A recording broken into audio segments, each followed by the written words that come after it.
You would say today, if I were to ask you, that the Hindu community should not feel guilty about 6th December 1992? Not at all. It is the seculars, pseudo-seculars, the prevaricating government, the converging people who denied the Hindus their just lawful claim, which has been settled by the Supreme Court. The first suit was initiated in 1885. The next suit was initiated in 1950. The Supreme Court decided it as late as 4 years ago.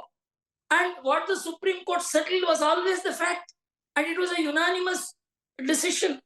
And the Supreme Court found that there was a temple on which the mosque had been built. It only did not say whether the temple was demolished and mosque was built, that there was a religious structure and on that the mosque stands. This was always the claim of the Hindus, who denied it, prevaricated it, made the Hindus lose their thousands of years of tolerance and restraint at the mosque level. You know, when the Karseviks were rushing to demolish the temple, you can see in the video, Ashok Shingal was trying to prevent them. All the leaders were trying to prevent them. They said, we have no patience anymore. We have no patience in you. But we have no patience in the system. So there's a question I have here. There is an anti-Hindu narrative that was built in our country, and today for the first time Hindus are questioning and saying it, we are not the villains. I am asking you whether Hindus should feel guilty about 6th December 1992. You are saying no. The Hindus were patient for a long time. Now there is a question I have.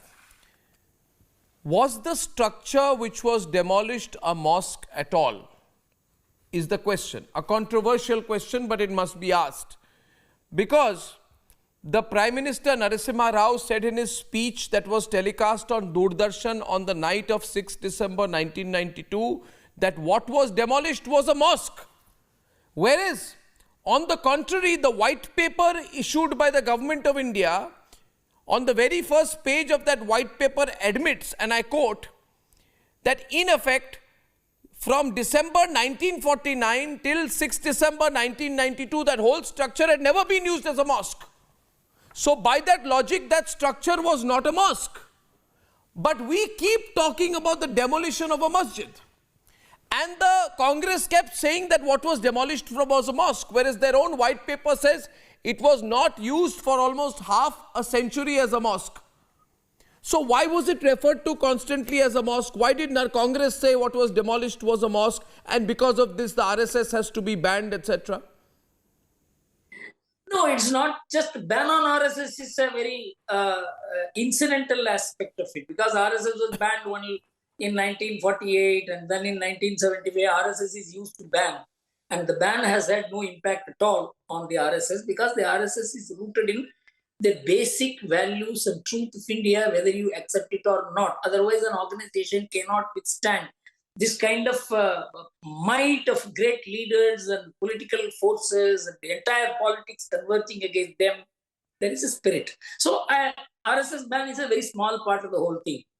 But what is important is that the attempt to turn the disputed structure into a mosque is to demonize the Hindus, not only in India, not only in Muslim mind, not only in the secular people, truly secular people mind, but all over the world. Once and for all, the Hindus must be shown to be the first persons in modern world to demolish a religious structure of another religious group. This was the idea. This is a conspiracy. Yeah. And this is kept alive even today by the liberals of India, because they have no other business. If they accept it was a disputed structure, they will have to swallow all the vomit that they had made in the past. My view is, I was closely following the movement. It would have been shocking if the Hindus had not demolished the mosque.